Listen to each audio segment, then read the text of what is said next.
Boa tarde, colegas do Instituto Federal Catarinense. Boa tarde, comunidade de Rio do Sul que nos assiste.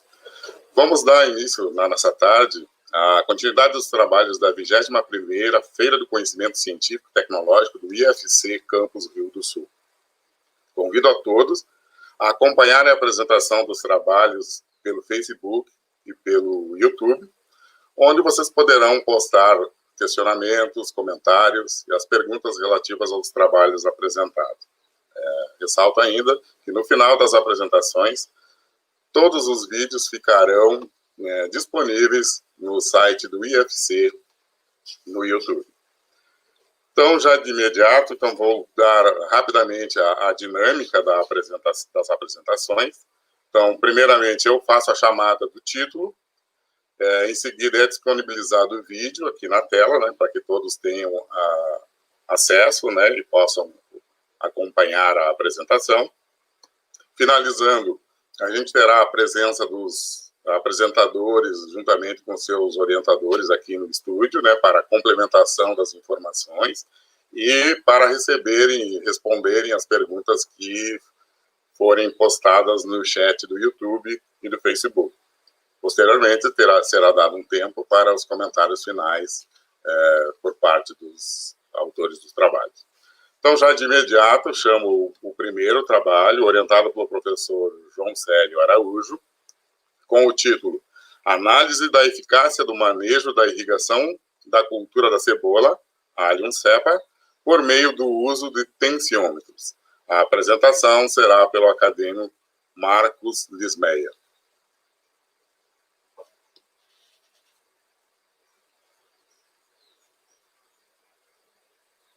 Olá, boa noite a todos. Meu nome é Marcos Paulo Linsmeyer e eu estou aqui para apresentar o nosso projeto que tem como título Análise da eficácia do manejo da irrigação da cultura da cebola por meio do uso do tensiômetro. Este é um projeto que teve como professor orientador João Célio de Araújo. A cebola é uma das hortaliças mais difundidas do mundo, que se destaca entre as demais cultivadas, tanto pelo seu volume de produção como pelo seu consumo e seu valor econômico. Esta cultura ocupa o terceiro lugar de importância econômica no mundo. E o Brasil é o oitavo maior produtor, participando com cerca de 2% da oferta mundial. Segundo os dados do IBGE, em 2018, a produtividade média nacional ficou em torno de 27.634 kg por hectare. A cebola é uma hortaliça sensível a déficit hídrico, necessitando de boa disponibilidade de água no solo e irrigações frequentes para o seu bom desenvolvimento. No entanto, o excesso de água aliado a altas temperaturas é igualmente prejudicial, favorecendo a incidência de patógenos que pode reduzir o crescimento e, consequentemente, a produtividade e qualidade dos bulbos. Este projeto teve como objetivo avaliar os efeitos de diferentes lâminas de irrigação da cultura da cebola, onde o experimento foi desenvolvido no Instituto Federal Campus Rio do Sul, no período de julho de 2019 até novembro de 2019. Foram avaliados 4 tratamentos no delineamento de blocos inteiramente casualizados, TIC, com 5 repetições, onde os tratamentos usados foram caracterizados por o tratamento 1, com a precipitação local, sem interferência de irrigação. Tratamento 2, baseados nas leituras dos tensiômetros, com parâmetro de leitura de menos 0,2 bar. Tratamento 3, baseado nas leituras do tensiômetro, como parâmetro de leitura de menos 0,3 bar. E tratamento 4, uma aplicação de uma lâmina fixa diária de 5 mm diário. A ordem dos tratamentos nos blocos foi aleatória, por meio de sorteio. O plantio das mudas ocorreu no dia 7 de julho. Foram instaladas barreiras de plásticos entre as linhas dos tratamentos para evitar a sobreposição de água para outros tratamentos. Os parâmetros de avaliação foram como peso da parte aérea, com auxílio de uma balança, comprimento da parte aérea, com auxílio de uma fita métrica, diâmetro do bulbo, com auxílio de um paquímetro, peso do bulbo, com auxílio de uma balança, comprimento das raízes com auxílio de um paquímetro e peso das raízes com auxílio de uma balança. Entrando na parte de resultados, podemos observar que o tratamento 4 com uma lâmina fixa diária de 5 mm teve um total de tempo de irrigação de 6 horas e 4 minutos, com um total de água aplicada de 120,69 mm. Já para o tratamento 2 com menos 0,2 bar, um total de tempo de irrigação de 3 horas e 47 minutos, com um total de lâmina de água aplicada de 74,50 mm. Para o tratamento 3, com o tensiômetro de menos 0,3 bar, um total de tempo de irrigação de 2 horas e 22 minutos e de lâmina de água fornecida à cultura de 46,26 milímetros. Para os valores de comprimento da parte aérea, as leituras do tensiômetro de menos 0,2 bar apresentou os melhores resultados, diferente estatisticamente dos demais. Para o diâmetro do bulbo, as leituras do tensiômetro de menos 0,2 bar apresentou os melhores resultados, porém não diferiu estatisticamente dos tratamentos de lâmina fixa diária de 5 mm e para as leituras do tensiômetro de menos 0,3 bar. Já para o peso da parte aérea, as leituras do tensiômetros de menos 0,2 bar apresentou os melhores resultados, diferindo estatisticamente dos demais tratamentos. Para o comprimento da raiz, não se obteve diferenças estatísticas entre os tratamentos. Já para o peso do bulbo, as leituras do tensiômetros de menos 0,2 bar apresentou-se os melhores resultados, diferindo estatisticamente dos demais tratamentos. Para os dados qualitativos, destitulável, o tratamento 4, que é a aplicação de uma lâmina fixa diária de 5 mm, apresentou-se os menores valores. Já para os sólidos solúveis, o tratamento 1, que é o tratamento sem interferência de irrigação, apresentou os maiores valores. Já para o pH, o tratamento 4, com lâminas diárias de 5 mm, apresentou-se os maiores valores de pH.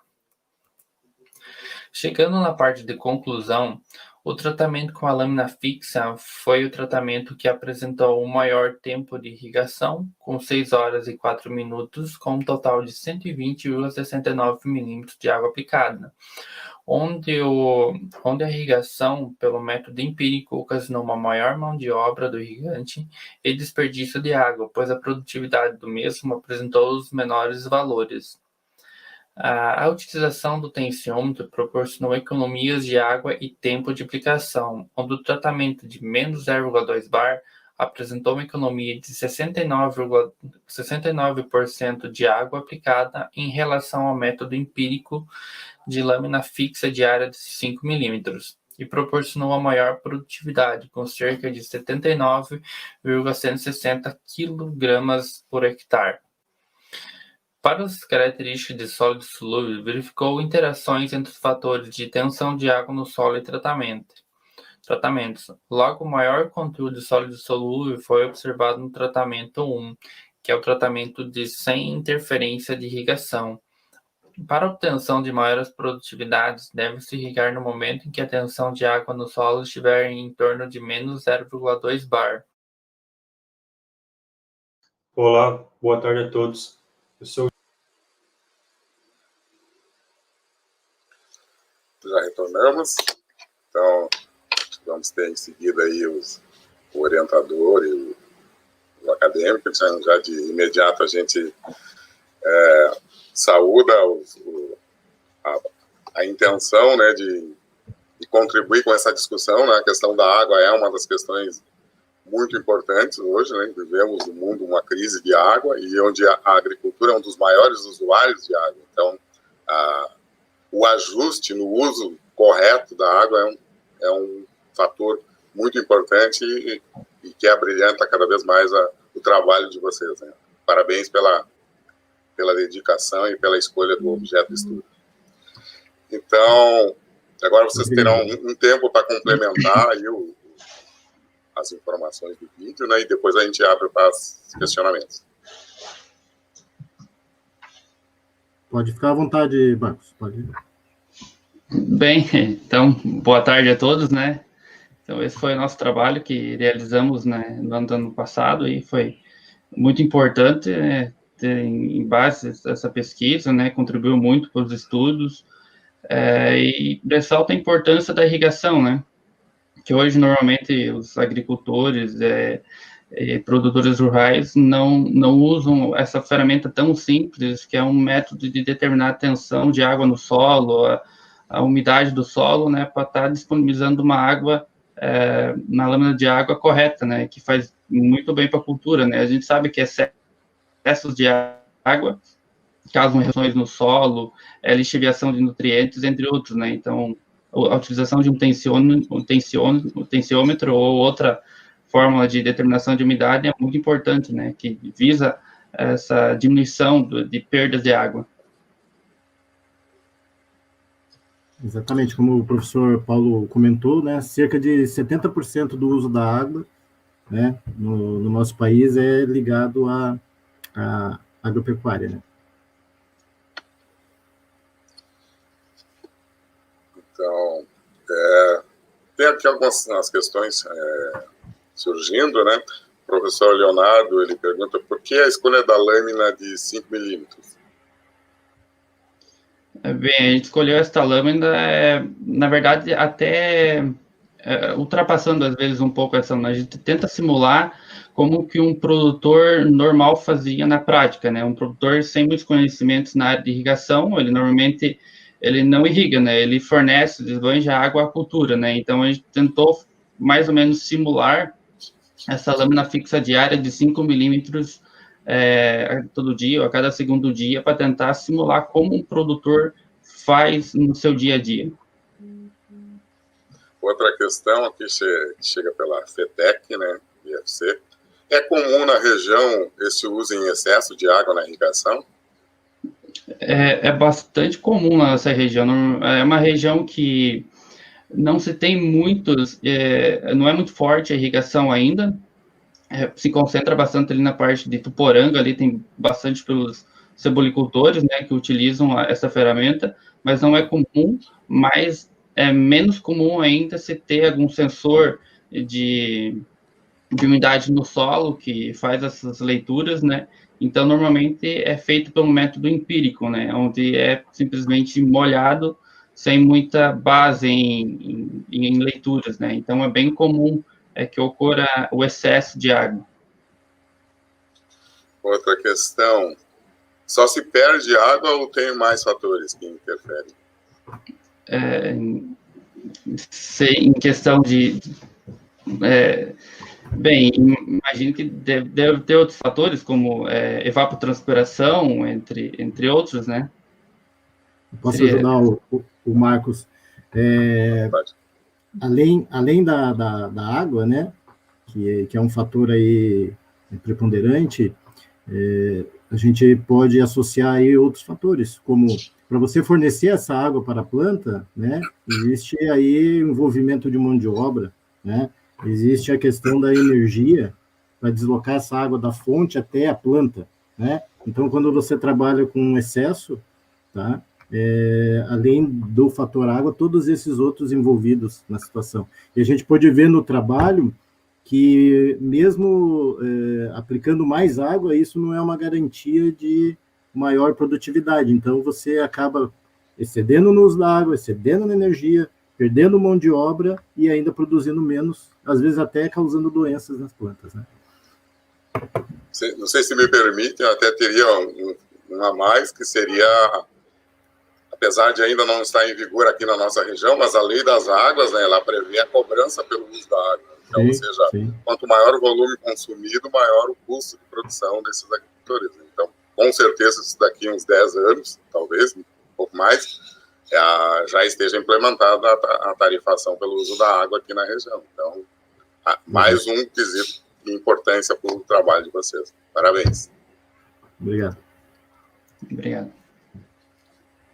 Não tendo mais nenhum questionamento para esse trabalho, então eu Vou deixar em aberto, então, para que os apresentadores façam suas considerações finais e a gente, em seguida, chama o próximo trabalho.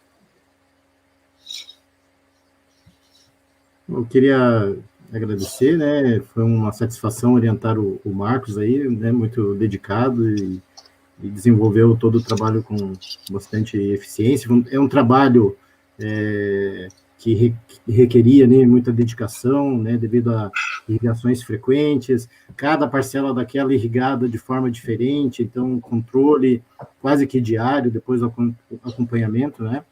Então eu parabenizo aí o Marcos aí pelo desenvolvimento desse trabalho. Apareceu um outro questionamento aqui, só para encerrar, então, do professor Leonardo. Sabe que temos uma estiagem bem severa. Como você vê essa questão da irrigação versus produção? Andam muito juntos, né? A gente pode saber, com certeza, né? Tendo dando principalmente enfoque esse ano dessa estiagem, né? Um excesso de água trazeria sérios problemas, né? Poderia até a mesma falta de água para esse produtor. Então, no ano como esse, está disponibilizando a irrigação correta para a cultura, economiza água e a cultura, né, tem alta produtividade, né? Então, as duas coisas são muito importantes, né? Ok, o professor João quer fazer mais alguma consideração? Seria isso da minha parte. Eu agradeço aí a organização, a oportunidade de apresentar o nosso trabalho. Muito obrigado. Então, a gente agradece a disponibilidade de vocês de apresentarem o trabalho aqui no nosso evento e, mais uma vez, parabenizamos, né, pela importância e pelos resultados até aqui obtidos. Parabéns. Obrigado. Okay. Então, dando continuidade ao nosso evento, né, vamos já de imediato chamar o segundo trabalho, que tem como orientador o professor Leonardo de Oliveira Neves.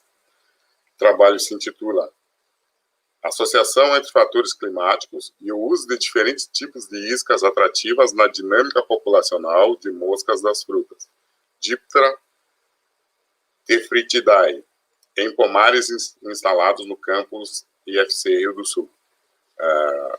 Os acadêmicos que fazem parte do trabalho, a Thaís Hankemann e a Natane dos Santos. O trabalho vai ser apresentado pela acadêmica Thaís Rabelo.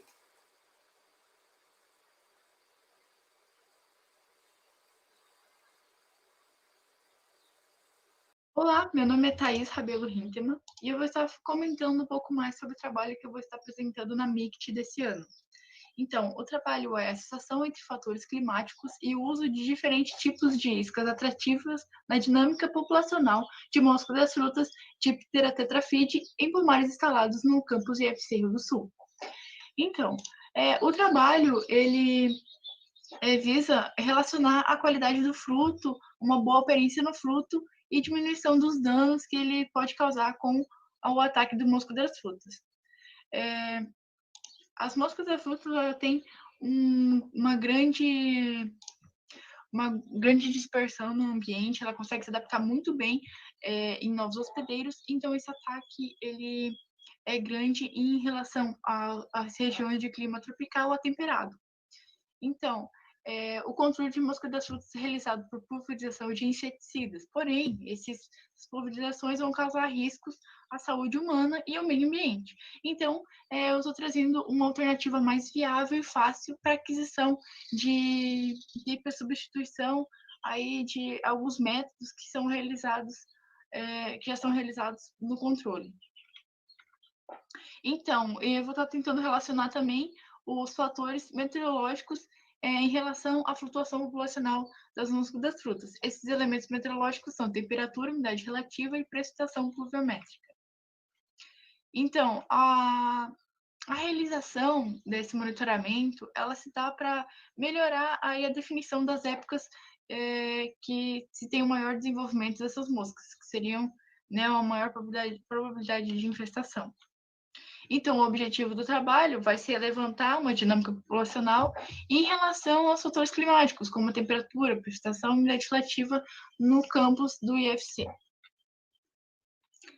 Então, o ciclo das moscas das frutas é baseado em o ovo, depois o ovo vai eclodir e virar a larva vai ir para o solo, e do solo ela vai emergir e virar um adulto. Se dá nesse ciclo. Porém, como ela tem uma facilidade de se adaptar em novos hospedeiros, esse ciclo sempre está constante quando se tem frutos maduros. Isso torna aí um grande problema. Então, as interferências básicas que as moscas das frutas têm é a presença de hospedeiro alternativo, outras frutíferas da região, e o clima, né? O clima pode variar a sua flutuação também. Alguns autores relatam também que a maior ocorrência de chuva, ela vai ter uma diminuição na sua população, porque conforme diminui a aeração do solo, as suas pulpas vão morrendo, então pode ser uma interferência. Em relação à temperatura, as temperaturas mais altas diminuem seu ciclo e as temperaturas mais baixas vão aumentar. Então, a temperatura, a precipitação, a umidade vão estar interferindo aí no seu desenvolvimento. Então, esse trabalho foi realizado aí no período de novembro de 2018 a abril de 2019, né? Feitos nos pomares do IFC. Foram realizados em 2 frutíferas, a goiaba serrana, a acaceloviana e a goiaba Psidium guajava. Foram utilizadas aí armadilhas com garrafas PETs, onde eram as garrafas PETs penduradas no arame com abertura de 2 por 2 centímetros e 300 ml de solução. Essas armadilhas eram postas nas plantas a 1,5 metro de altura do chão, né? Então, era realizado sucos adoçados das frutas, então eu ia no pomar, coletava as frutas, trazia para o setor, fazia o suco adoçado e levava as armadilhas novamente. Esses sucos ficavam aí 15 dias e após o período de 15 dias, eram levados para realizar a triagem e ficavam aí em frascos contendo álcool 70%. Então, na goiaba serrana foram coletadas 95 insetos machos e 155 fêmeas, ao total de 250 insetos. Na goiaba Psidium guajava foram coletados 283 machos e 533 fêmeas, ao total de 816 insetos. A maior quantidade de fêmeas está aí pela sua maturação sexual, ela busca mais proteína, busca se alimentar mais do que o macho. Então, essa procura sempre será maior nas fêmeas. Então, os picos populacionais que ocorrem também se dá principalmente pelos hospedeiros disponíveis, né? Os frutos que têm esses hospedeiros, e a falta de pico vai ser nas épocas que não tem as frutíferas. Outras alternativas que pode acontecer também é os fatores climáticos que pode estar afetando. Então, é muito importante os hospedeiros ao seu redor também. Em relação a um gráfico que eu acabei fazendo, seria em relação à precipitação e temperatura, e a única diferença que se teve foi que janeiro teve uma precipitação acima do normal. Então, pode estar afetando aí na diminuição da população das moscas das frutas. Então, concluindo, né, o número de moscas coletadas revelou que as armadilhas foram eficientes, né, as armadilhas de garrafa PET foram eficientes, e essa é uma alternativa muito boa para os agricultores da região que querem fazer o monitoramento, um maior controle de moscas das frutas. Então, a gente observou que as fêmeas foram as que foram mais obtidas, e a espécie encontrada foi apenas a Anatrefa faterculus, que é a que tem aqui na região, é difícil ter outra espécie. E as temperaturas foram mais ou menos dentro da média registradas na época, e a precipitação apenas a janeiro teve um maior número de precipitação e pode ter influenciado na diminuição ou no aumento da população. Então, é um resumo básico aí do meu trabalho. Então, é isso. Muito obrigada.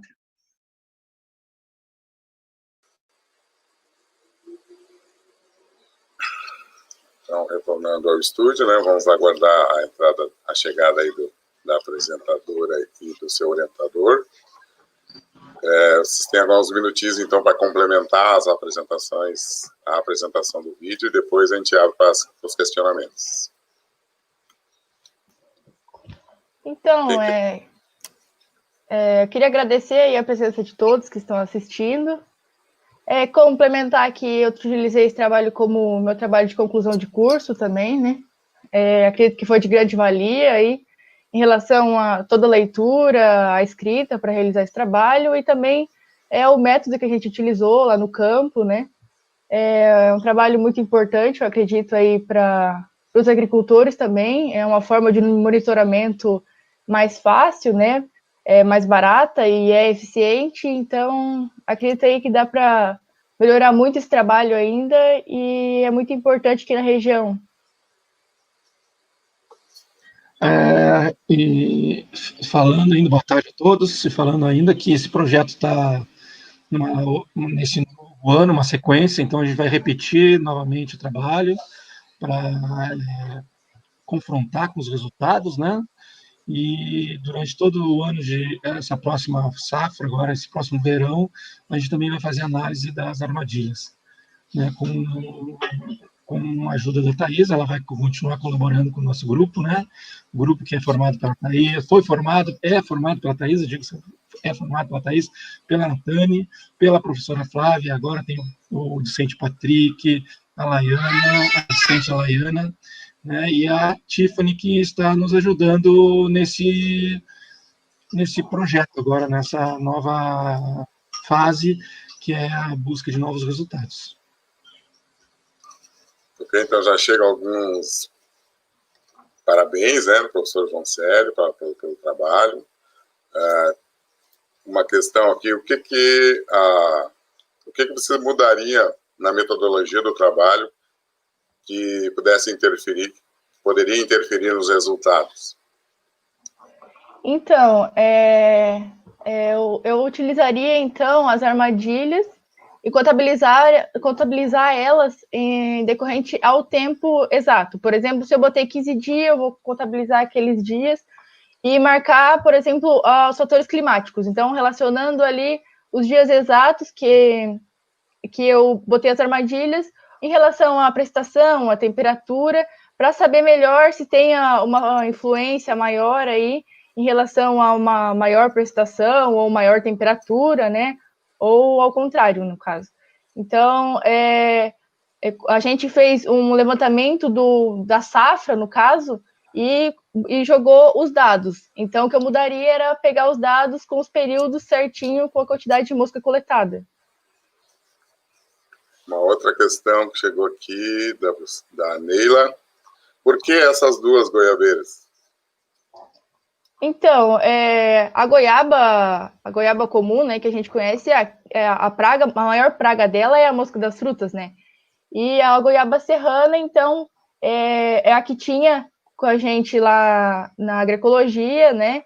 Então, teria uma melhor facilidade em se coletar as moscas das frutas nessas frutíferas, né? Mas pela facilidade e também para a gente conseguir diferenciar aí entre a goiaba serrana e a goiaba comum, né? Como que está a flutuação nessas duas espécies.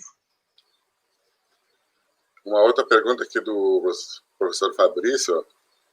Primeiro ele dá os parabéns, né, pelo trabalho, e aí pergunta qual seria a melhor época para inserir as armadilhas. Então, a melhor época seria a época que a planta está frutificando. Se você botar fora da época de frutificação dela, raramente você vai coletar alguma mosca, né? A mosca ela vai atacar quando a frutífera já está dando seus frutos e os frutos já estão maduros. Ok, então, não tendo mais nenhum questionamento, nenhum comentário, então a gente parabeniza o grupo, o professor Leonardo, né, pelo excelente trabalho inovador, e esperamos então os próximos eventos com mais resultados tão importantes para os sistemas produtivos locais, como se diz. Obrigado, parabéns. Vocês teriam alguma coisa para... Tem mais uma pergunta ali, Paulo. Eu não vi. Não, agora apareceu. Vocês acompanharam também o grau de infestação dos frutos? Então, eu não acabei coletando os frutos o fruto em si, né, o fruto no chão e o fruto na frutífera, para comparar aí o seu grau de infestação. Mas o grau de infestação das frutas seria enquanto ela estiver frutificando, né? Então seria aí bem próximo esse período. Essa pode ser uma parte da pesquisa que a gente pode colocar como sugestão da professora Isabel. Seria bem interessante, né? A gente pegar e fazer o grau de infestação nos frutos, né? Eu queria só deixar assim vocês estão ouvindo a Cecília, né? Então, eu só queria deixar registrado aqui que foi muito bom trabalhar com a Thaís, certo? O nosso grupo fica muito gratificado em ter trabalhado com a Thaís e a Natânia. E eu tenho certeza que elas serão as futuras agrônomas de grande excelência aí, formadas pelo nosso Instituto Federal. Obrigado, Thaís. Vocês têm mais uns minutinhos para fazer as considerações finais, então, já que não apareceu nenhuma pergunta. Então, eu queria agradecer aí o professor Leonardo e a professora Flávia também, que me ajudaram muito na elaboração do projeto, aí, desde até a apresentação do meu TC, né, estiveram ali presentes. Então, queria agradecer principalmente a eles. Ok. Leonardo, tem mais alguma coisa, alguma colocação? Tudo tranquilo. Então tá, mais uma vez parabéns então pelo trabalho, sucesso. Vamos encerrar para chamar de imediato já o próximo trabalho, que mudou a ordem, né? Vai ser o trabalho orientado pelo professor Fabrício Campos Mazieiro, com o título Avaliação de perdas na colheita mecanizada na cultura do arroz na região do Alto Vale do Itajaí. O apresentador vai ser o acadêmico James Luiz Sadowski-Celente.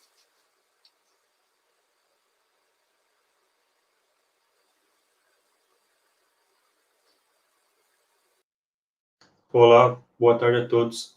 Eu sou James Luiz Sadowski-Celente, aluno no curso de agronomia no campus Rio do Sul. E eu sou responsável pelo trabalho de extensão, avaliação de perdas na colheita mecanizada da cultura do arroz na região do Alto Vale do Itajaí, Santa Catarina. O trabalho ocorreu no período de 1º de agosto de 2019 até 31 de julho de 2020, no qual fui orientado pelo professor doutor em mecanização agrícola Fabrício Campos Mazieiro, tendo como colaboradores os alunos da agronomia José Carlos Kuzma e André Krieger, professor do campus João Célio de Araújo. O objetivo desse trabalho foi quantificar as perdas ocorridas na colheita mecanizada da cultura do arroz, na região do Alto Vale do Itajaí, Santa Catarina. O trabalho avaliou 5 colhedoras de grãos, sendo de 3 fabricantes diferentes, sendo colhedoras de 3 cidades diferentes da região.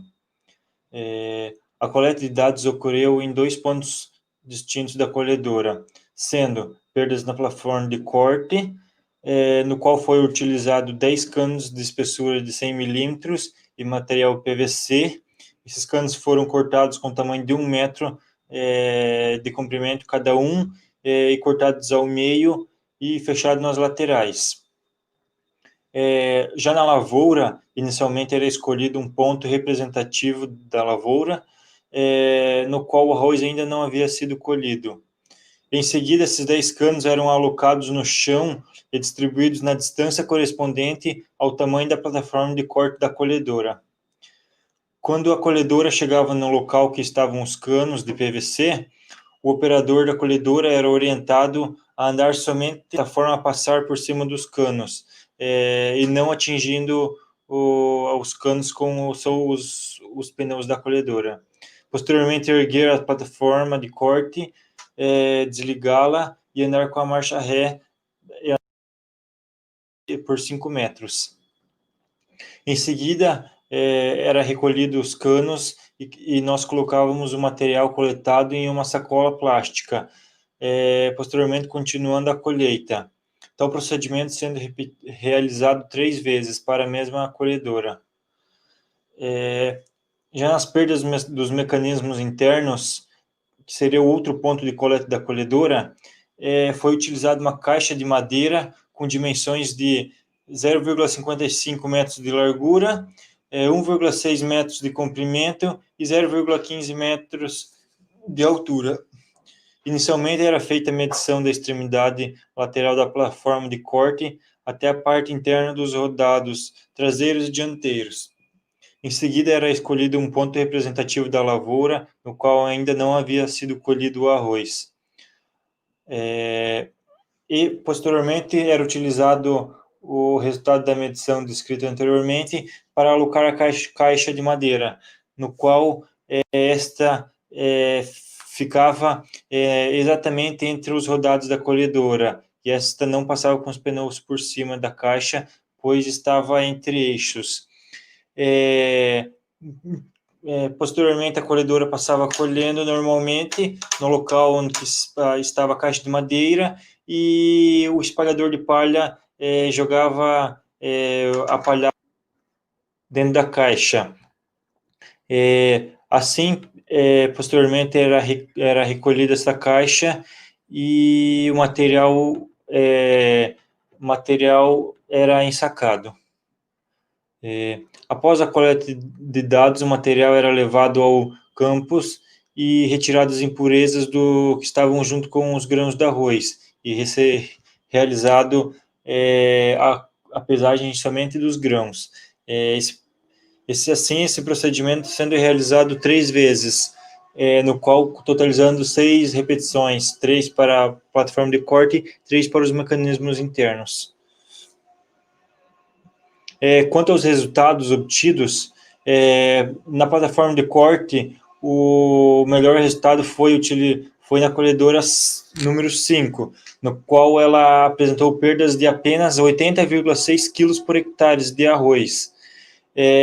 Já a máquina 3 demonstrou os piores resultados, sendo 167,7 kg por hectare perdidos na colheita. Quanto às perdas nos mecanismos internos da colhedora, a máquina 1 teve os melhores resultados, sendo somente 45,34 kg de arroz por hectare. E novamente a máquina 3 foi inferior às demais, no qual esta perdeu 136,1 kg por hectare.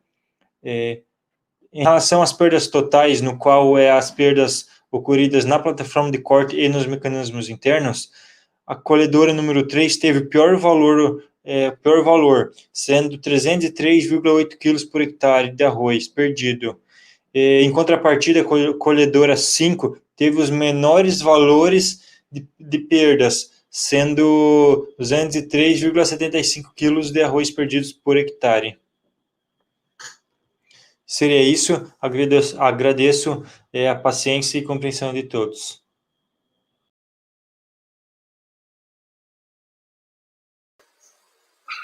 Voltamos, então, vamos aguardar a chegada dos apresentadores, do apresentador e do orientador.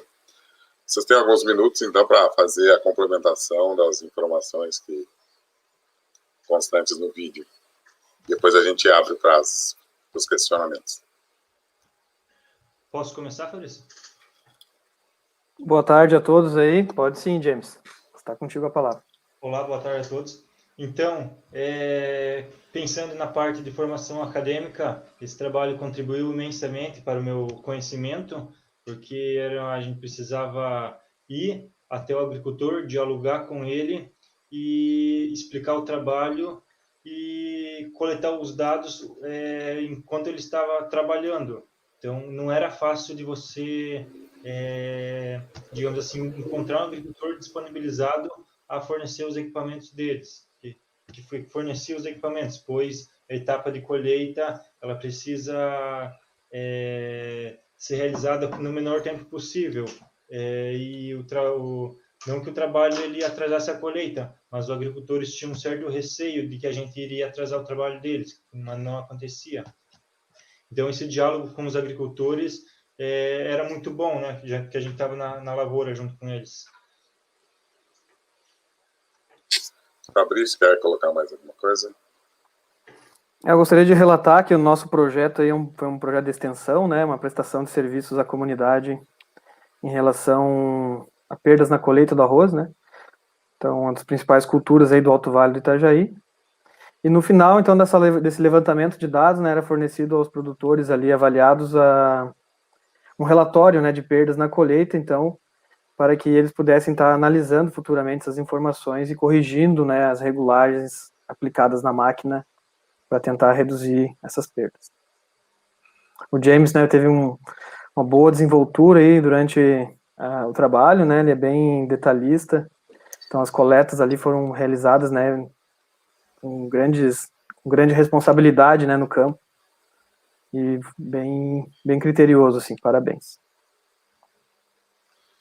Ok, então já estão chegando algumas considerações aqui, né, primeiro parabenizá-los pela importância, né, e pelo objeto de estudo, que é de suma importância para a nossa região, né, uma das maiores produtoras de arroz do país e do mundo, né. Então a professora Isabel aqui está fazendo um questionamento.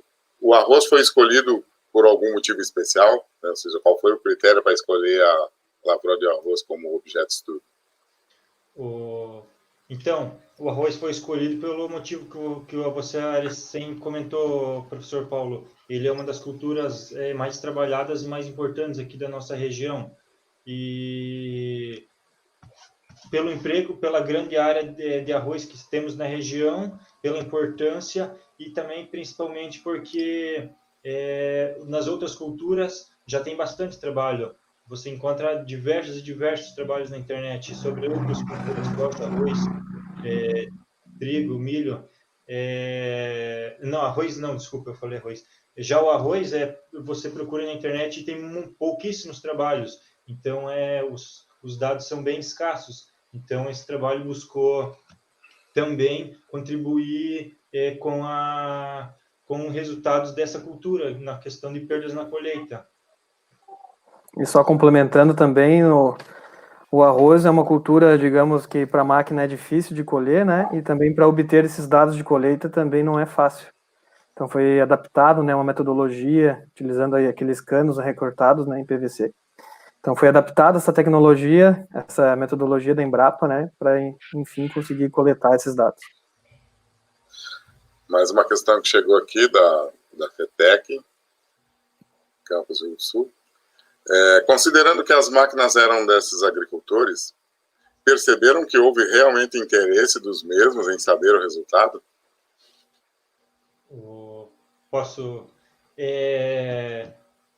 O trabalho foi realizado com 5 agricultores, no caso 5 máquinas diferentes, e todos eles, quando a gente se apresentava e apresentava o trabalho, eles tinham um grande interesse, sim, pelo motivo que eu falei anteriormente, da questão anterior. O arroz quase não tem dados sobre as perdas na colheita do arroz. Então, como seria um dado novo, uma coisa nova, e também isso mexe economicamente trabalha economicamente, né? Porque você perde arroz no campo, você está perdendo dinheiro. Então, como mexe no bolso deles, era mais um fator no qual eles ficavam interessados. E aí, antes da gente terminar de apresentar o trabalho, eles já pediam quando que teriam os resultados, né? E daí falavam na comunicação, mas o interesse dos agricultores era grande, né? Pelos motivos citados. E teve um agricultor que solicitou refazer o trabalho, digamos, só que daí em outras condições, né? Outras condições de serviço, daí para ter mais dados sobre a sua máquina, né? Ok, tem mais alguns comentários aqui. A Camila e o João Célio parabenizam pelo trabalho. Mais uma questão aqui da FETEC. Apesar desse receio inicial dos produtores, após os trabalhos e a apresentação dos resultados, perceberam uma abertura maior para os trabalhos futuros? Posso responder essa pergunta, se me permite? Sim, pode. Durante a condução desse trabalho, tivemos contato ali, a empresa Cravil, né, entrou em contato conosco. Então, estamos viabilizando um termo de cooperação técnica, né, na avaliação de perdas na colheita em geral. E também temos outro né, projeto em andamento aí com essa coleta de dados de perdas na colheita.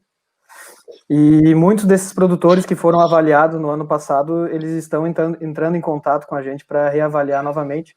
Eles estão falando que mudaram alguma regulagem, alguma coisa na máquina, e estão pedindo para a gente ir lá reavaliar na próxima colheita, né, a diferença que vai dar. Então foi bem positivo, assim. Ok. Então, vocês têm alguns minutos agora para as considerações finais, né? Fazer a despedida do grupo.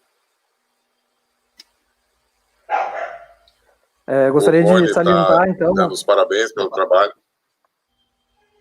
Obrigado.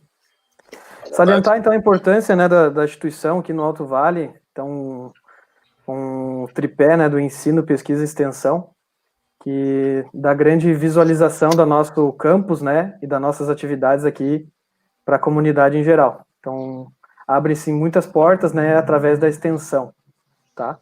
Então, foi um trabalho bem legal, né, em virtude disso. Eu também agradeço ao professor Fabrício por orientar na execução do trabalho e ao todo o Instituto por fornecer os equipamentos, que seriam os veículos para a visita e tudo mais. Também agradecer aos outros colaboradores que ajudaram muito também, principalmente nos trabalhos de campo. E, pessoalmente, foi um trabalho que muito bom, contribuiu muito para a formação acadêmica. Não podemos esquecer também de agradecer aos produtores, né, que cederam os equipamentos ali que a gente pudesse avaliar no campo. Né, com certeza foi de muita importância, não só para a extensão, mas como aprendizado, né, da equipe como um todo. Parabéns, James, aí, pela execução do trabalho e a organização da FETEC aí pelo evento. Obrigado. Ok, obrigado, James, obrigado ao Fabrício. Né, mais uma vez, parabéns pela excelência do trabalho. Então, já de imediato, a gente vai chamar o próximo trabalho, né, que é um trabalho também orientado pelo professor Fabrício Campos Mazieiro, com o título Avaliação da Eficiência e Distribuição de Sementes em Diferentes Velocidades de Operação e 2 mecanismos dosadores de sementes, disco horizontal, convencional e tecnologia Ramp Flow, na produção da cultura do soja, Glycine Max. O trabalho orientado pelo Fabrício, como eu falei, e o a acadêmica Ellen Bauman vai fazer a apresentação.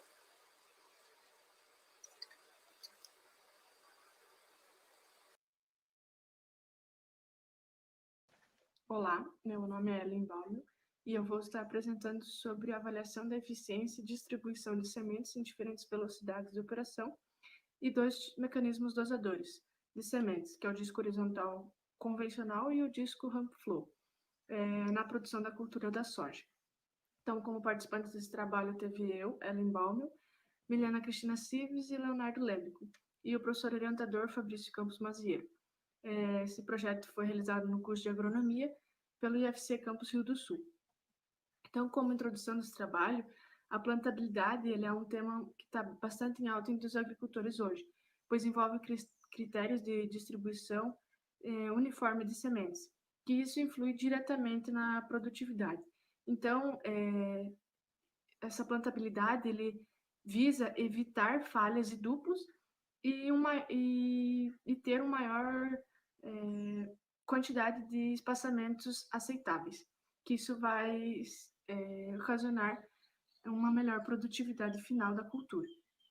Outro problema relacionado a essa desuniformidade é a velocidade de operação, pois cada semeadora tem seu potencial e velocidade ideal de semeadura.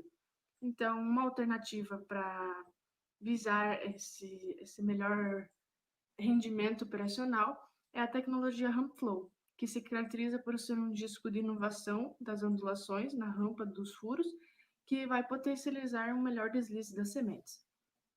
Então, com isso, o objetivo desse trabalho foi comparar a qualidade e a eficiência de 2 mecanismos dosadores de sementes muito utilizados, que é o disco horizontal convencional e o disco horizontal com tecnologia Ramp Flow, em diferentes velocidades operacionais. Então, como metodologia desse trabalho, o experimento foi realizado na área experimental do curso de agronomia, no Instituto Federal Catarinense, campus Rio do Sul. A semeadora adubadora utilizada foi uma Sidmax PC 2126, equipada com 4 linhas, com espaçamento de 50 centímetros entre linhas. A densidade de sementes de plantas almejadas era de 12 plantas por metro, e o delineamento utilizado foi de blocos ao acaso em fatorial 3x2, onde foi utilizado 3 velocidades de deslocamento, velocidade 1, 4 km por hora, velocidade 2, 5,5 km por hora, e velocidade 3, 7 km por hora. E 2 discos dosadores de sementes, que é o disco horizontal convencional e o disco Ramp Flow. A semeadura ela foi realizada numa área de plantio direto, com palhada da aveia, e sempre foi realizada no mesmo sentido para que evitasse a influência do relevo. Foram, então, utilizados 4 blocos com 3 parcelas de 10 por 6 metros de tamanho. Cada bloco, então, tinha uma parcela de cada ao acaso. Para medir, qualificar e quantificar o trabalho, foi utilizado uma régua, uma trena, para medir o espaçamento entre plantas nascidas em 3 linhas de cada parcela, num comprimento de 5 metros, que foi encontrado no campo, né? Foi feita, então, a média dessas 3 linhas e, posteriormente, feita a análise estatística dos espaçamentos falhos duplos e aceitáveis. As médias, então, dos dados coletados foram submetidos à análise de variância e comparados pelo teste de Tukey com 5% de probabilidade de erro. Então, como resultado desse projeto, a gente observou que, conforme há um aumento da velocidade, há uma diminuição no número de sementes distribuídas. Porém, esse dado não foi significativo. Mas uma justificativa para isso é que, conforme aumenta a velocidade, aumenta a exigência do mecanismo dosador. E em relação às sementes, a distribuição de sementes, levando em consideração o mecanismo dosador, convencional e Ramp Flow, também não houve diferença significativa, mas as maiores diferenças são esperadas em maiores velocidades.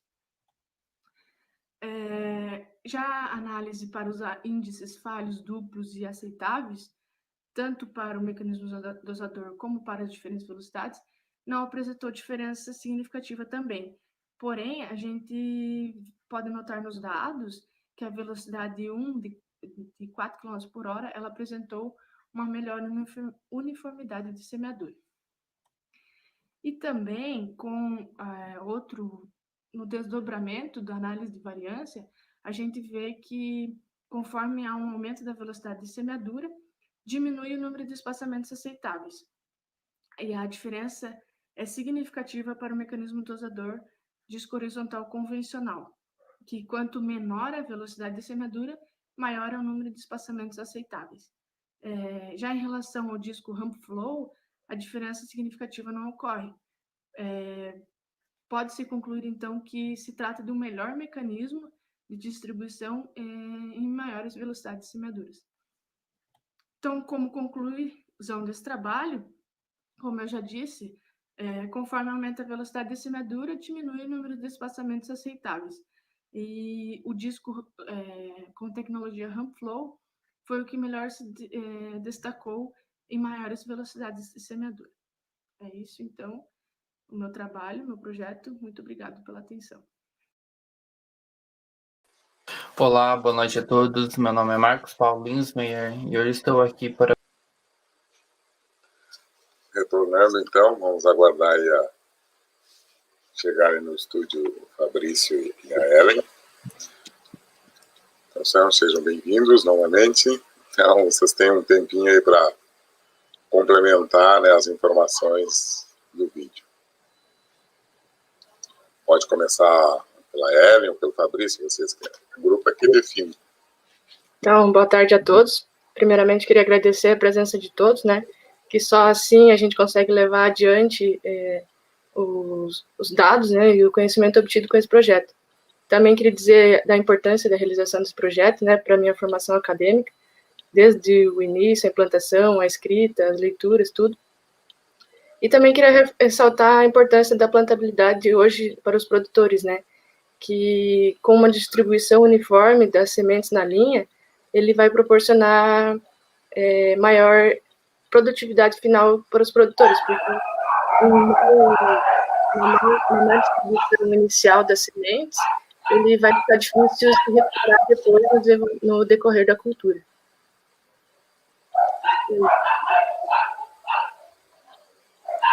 Boa tarde a todos.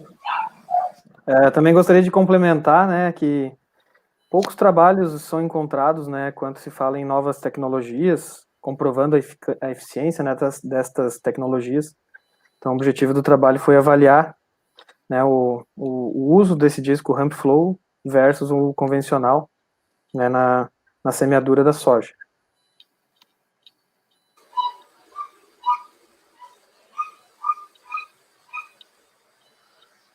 Ok, então podemos começar com os questionamentos.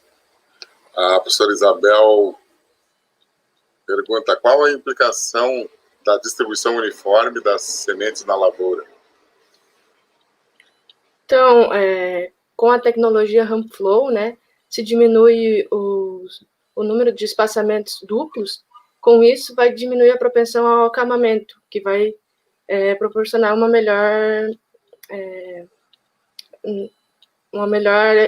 decorrência na colheita, né? Vai evitar perdas na colheita. E evitando os espaçamentos falhos, vai ter uma maior número de plantas finais, que vai também acarretar uma maior produção final.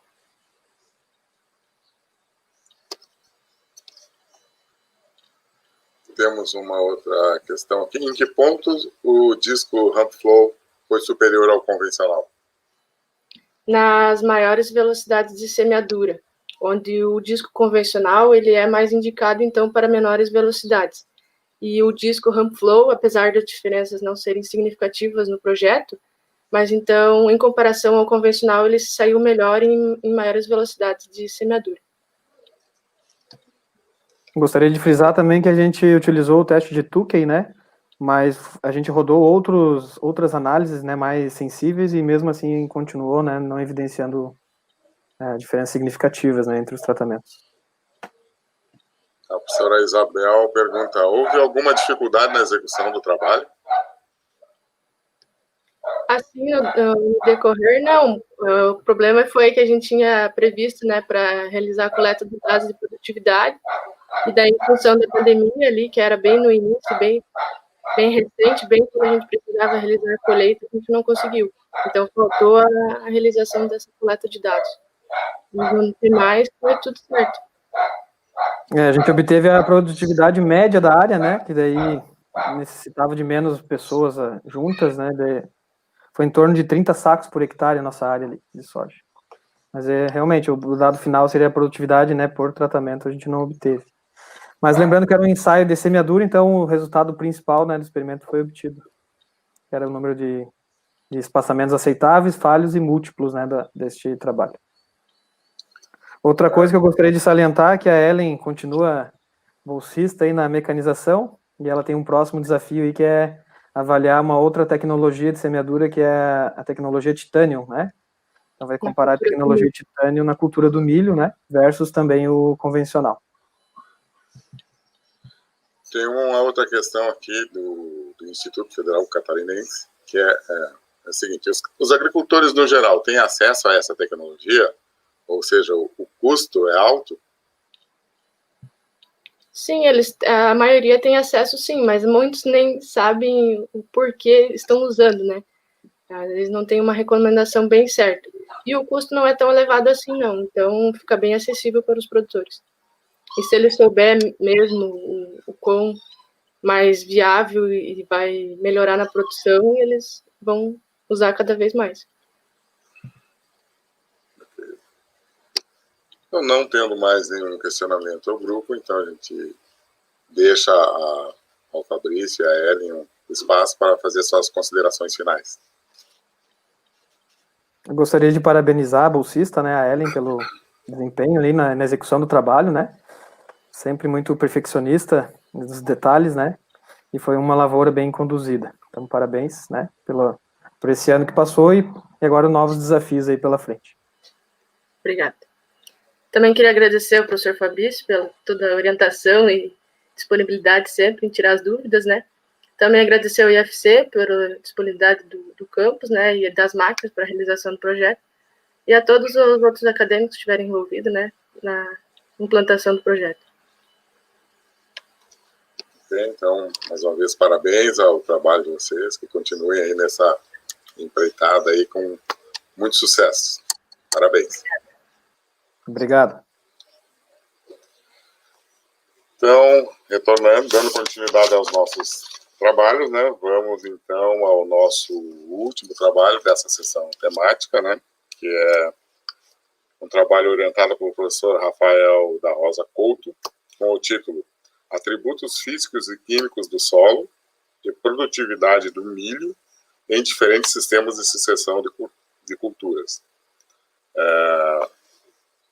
Vai ser apresentado pelo acadêmico Sávio William Schultz.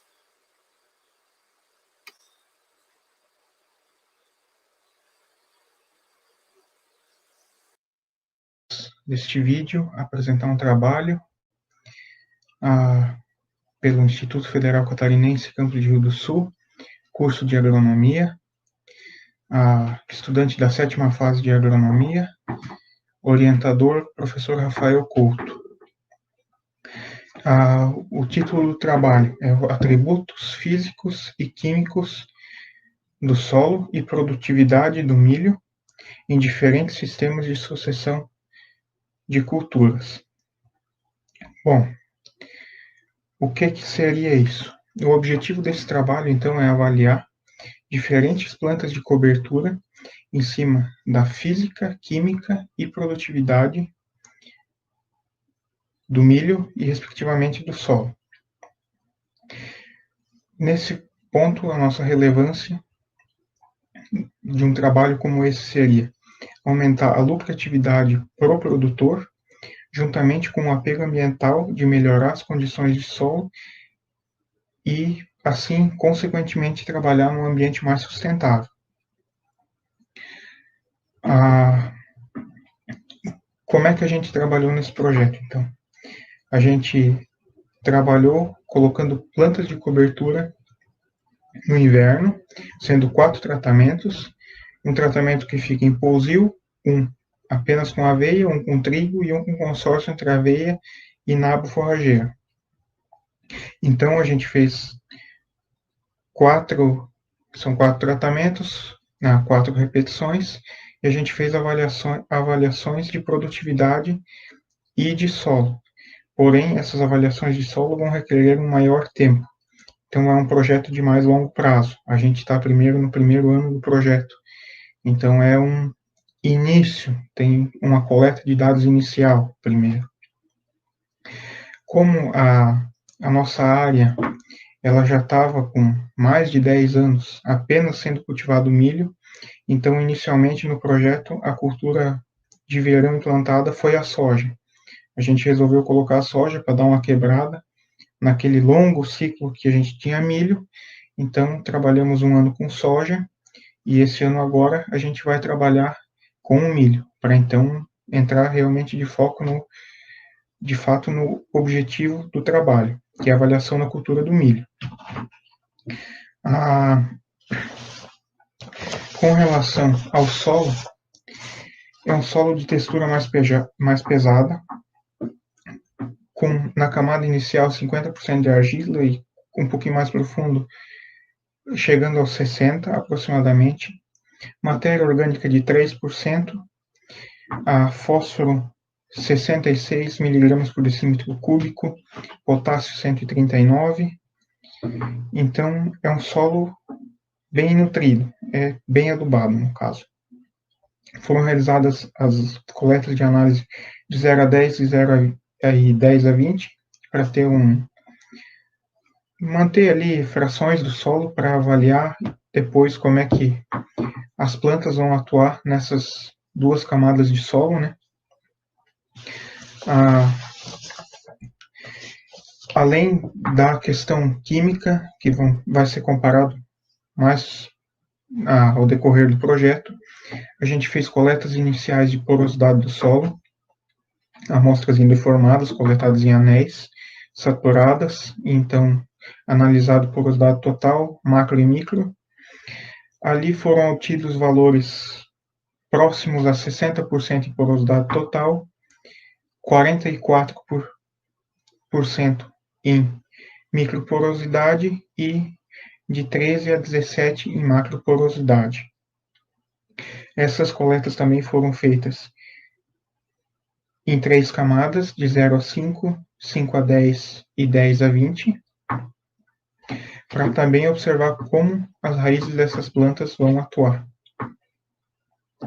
Vale ainda lembrar que as plantas de cobertura foram semeadas a lanço, devido ao produtor não ter um maquinário para semeadura direta das plantas de cobertura, então foi feita a incorporação com uma gradagem leve. Isso a gente também tem que levar em conta em relação à camada superficial do solo, como é que ela vai se comportar. Talvez as plantas não atuem tanto nela, porque a gente sempre vai ter um pequeno uso de grade. Infelizmente, não seria o ideal, mas é o que a gente pode fazer.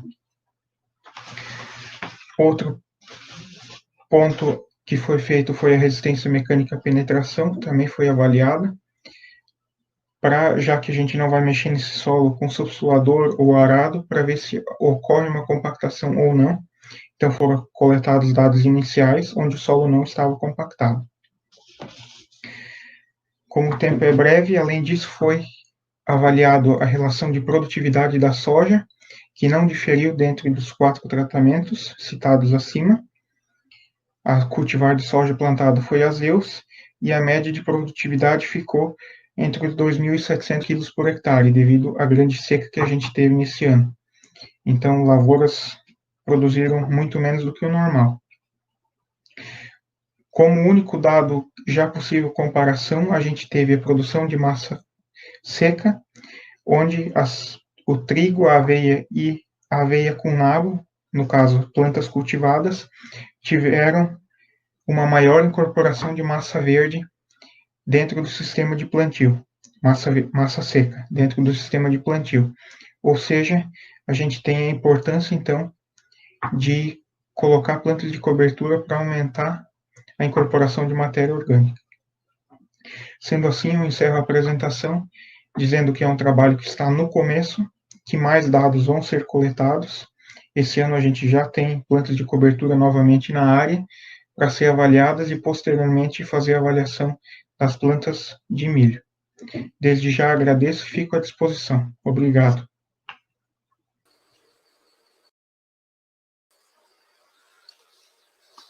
Retornando, então vamos aguardar a entrada no estúdio aí do Cyber e do Rafael. Já estão aí? Bom, então vocês teriam uns minutos a mais aí para fazer a complementação das informações do vídeo. Palavra com vocês. Inicialmente eu queria dizer boa tarde para todo mundo, cumprimentar o professor Rafael, que é o meu orientador, né? E para começar, fazer um agradecimento a todo o Instituto, né, pela oportunidade de bolsa que a gente teve, pelo Rafael, que sempre apoiou muito o projeto, veio junto na propriedade, me ajudou a fazer coletas e tudo. Então, dizer que agradeço e que espero que a gente continue assim mais um bom período para conseguir mais resultados. Como eu falei, é um trabalho que está mais no começo, como é uma questão de análises físicas, químicas, ele vai demorar um pouco mais de tempo. Então, a gente pretende aí levar por pelo menos 2 anos o projeto, e quem sabe ainda manter na propriedade, já que está na propriedade do meu pai. Então, acho que é de suma importância a gente realmente ver o efeito de um plantio um pouco mais conservador, já que não pode-se dizer que é um plantio direto, mas é um plantio um pouco mais conservador que a gente consegue fazer. No caso, a gradagem leve, muitos agricultores da nossa região, eles não têm uma plantadeira de inverno para fazer a semeadura. Então, é interessante a gente achar um método que consiga contemplar eles e que mostre resultados.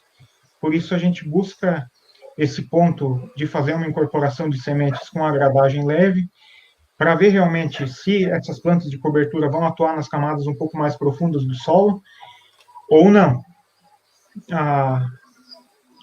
De modo geral, também, essa questão de não mexer no solo, ele tem uma certa resistência, pelo menos para minha família, para o meu pai, a resistência é grande. Eles sempre costumavam, todo ano, mexe o solo, tem que mexer, porque senão não dá nada, não produz. E realmente agora faz 2 anos na área que não foi mexido, e as produtividades não foram tão ruins. Claro que a soja no passado não produziu bem, mas foi questão climática de seca, né? A gente teve aqui lavouras que produziram até menos do que a nossa, e plantadas exatamente na mesma época. Então, a gente consegue, talvez, melhorar ainda com as condições de solo, aumentar a produtividade, mantendo um bom crescimento de raízes no solo, evitando que essa resistência mecânica à penetração fique muito alta, mantendo uma boa porosidade do solo para manter uma água, né? Então, seria por enquanto isso. Vou deixar uma palavra para o Rafael também. Vou ligar no microfone. Primeiramente, boa tarde para todo mundo, obrigado aí pela participação. Parabéns para o Sávio, né, pela apresentação e pela forma como ele tocou o projeto, mas eu acho que é importante a gente falar um pouco do histórico, como se deu esse projeto, né. O projeto se deu pela procura do Sávio, o Sávio que é a pessoa que se interessou por isso, né. Então, um dia ele chegou até mim e disse: Rafael, estou com um problema que eu estou colocando adubo no solo, tá? Estou fazendo plantio realmente como manda, mas a minha produtividade ela não está aumentando. Tá? Os vizinhos aqui no entorno eles estão produzindo mais do que eu, e o meu solo ele apresenta boas características químicas do solo e eu não sei o que eu faço. E eu propus para ele, sabe, como é que está a parte física do teu solo? Porque normalmente o que acontece com os agricultores é que eles vão lá, pegam um laudo de recomendação em calagem, olham aquilo e dizem, bom, se eu tenho fósforo, tenho potássio, não tenho alumínio tóxico no meu solo, tem que ter produtividade. Mas acabo me esquecendo que também existe a parte da fertilidade física e a fertilidade biológica, né, do solo. E como é que tu melhora isso? É com o tempo, né? Não adianta tu querer implantar um sistema hoje e na próxima safra tu já ter isso. Eu disse pro Sávio, a gente vai fazer isso de uma forma de longo prazo. Vai ser 3 anos, vai ser 4 anos, ou talvez até 6 anos, para a gente conseguir ver uma melhora nesse solo. Então, por isso que hoje, eu posso mostrar para nós aí dados iniciais, né? Que são esses dados do primeiro ano, mostraram que não teve ainda uma diferenciação na parte física do solo. E qual é o foco do nosso trabalho? O foco do nosso trabalho são os agregados do solo, que é aquilo que realmente vai dar uma estrutura no nosso solo, vai proteger a nossa matéria orgânica, porque o que acontece? Se tu pegar e passar grade todo ano, tu revolver o teu solo todo ano, tu vai pulverizar essa matéria orgânica. Essa matéria orgânica vai ser queimada e vai virar o quê? Vai virar CO2 e vai embora. Então, tu tem que proteger ela. E tu faz isso como? Com os agregados. Dentro do trabalho, o Sávio não conseguiu ainda trazer os agregados. Por quê? Tivemos o problema do Covid, tivemos o fechamento do laboratório na UFSC, que ia estar nos auxiliando, né? E por isso, então, atrapalhou um pouco aí. Ano que vem, espero, então, que o laboratório lá da UFSC abra, e aí as análises do experimento do Sávio, então, vão ser realizadas, e ao longo do tempo também. Esperamos que aí por 3, 4 anos a gente consiga, então, focar nesse experimento do Sávio. Então, é mais ou menos esse o histórico do experimento. E eu vi ali que perguntaram no chat em relação ao porquê da metodologia, né?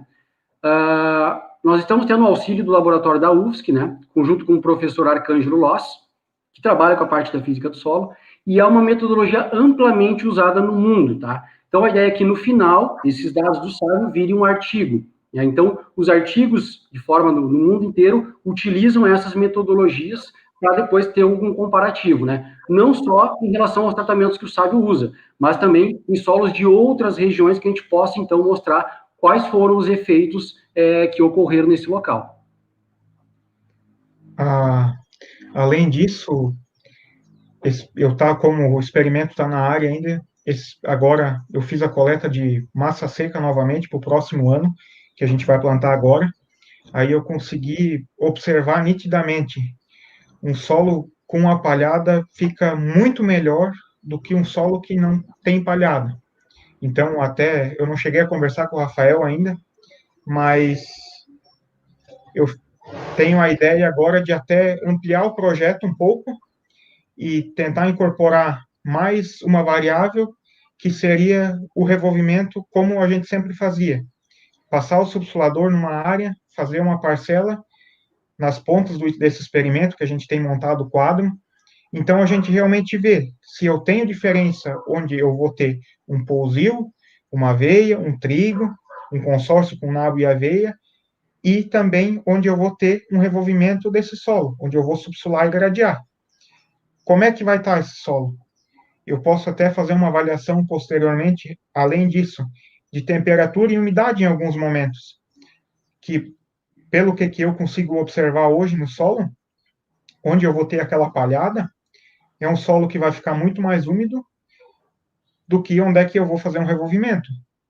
Então, a gente apresentar esses dados para o produtor vai realmente mostrar para ele, não, eu quero produzir mais, mas o que eu estou fazendo?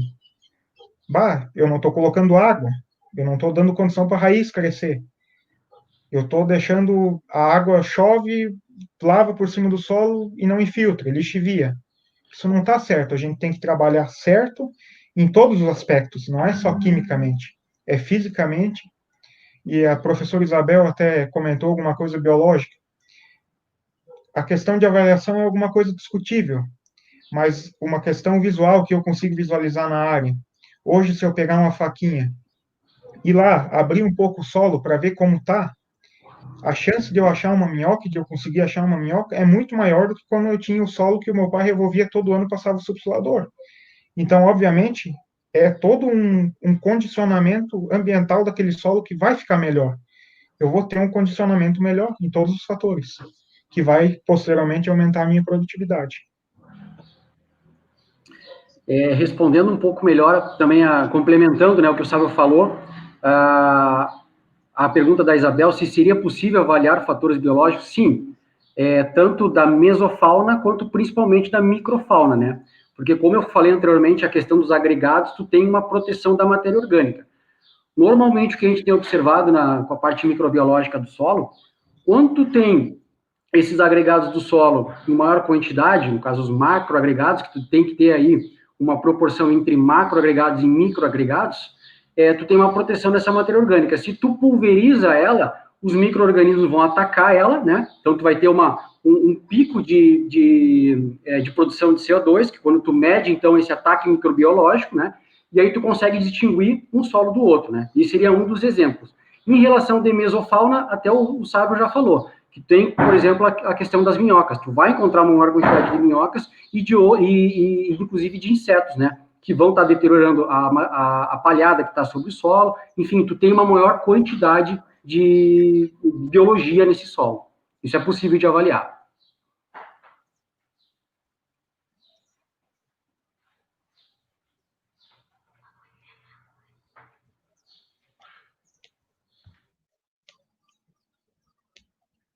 Já foram respondidas, né?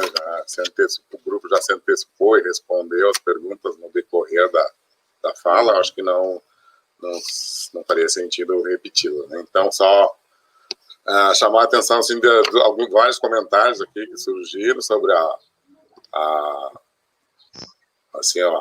postura do Sávio, né, trazendo a realidade do agricultor, né, fazendo essa junção aí do conhecimento, do saber do camponês com o saber técnico e trazendo para dentro da instituição. Isso é muito importante e faz com que a instituição se auto-refrigere, vamos dizer assim, ela recebe conhecimentos que ela por si só não é capaz de gerar. Então, é muito importante termos esse tipo de acadêmico dentro da nossa instituição e que é muito valorizado. Parabéns ao Sávio, parabéns ao Rafael pela orientação, né, o brilhante trabalho que tem.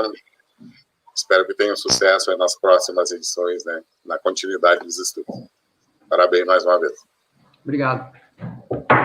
Obrigado.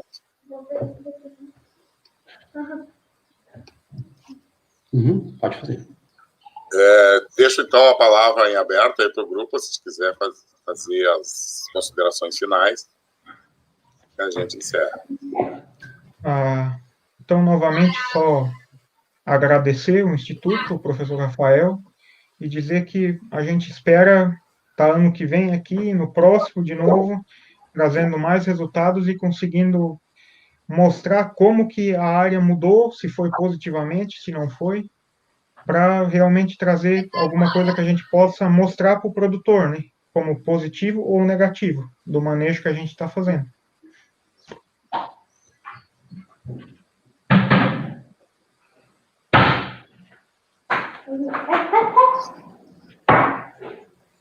Rafael, tem mais alguma consideração a fazer? Não, só tenho só a agradecer a atenção de todos aí e dizer para o Sávio que assim que possível a gente vai dar uma passada aí para rever o experimento, né? Que com essa pandemia atrapalhou tudo. Então, a gente, mais uma vez, parabeniza o grupo, né? E encerramos essa apresentação. Obrigado. Obrigado. Obrigado.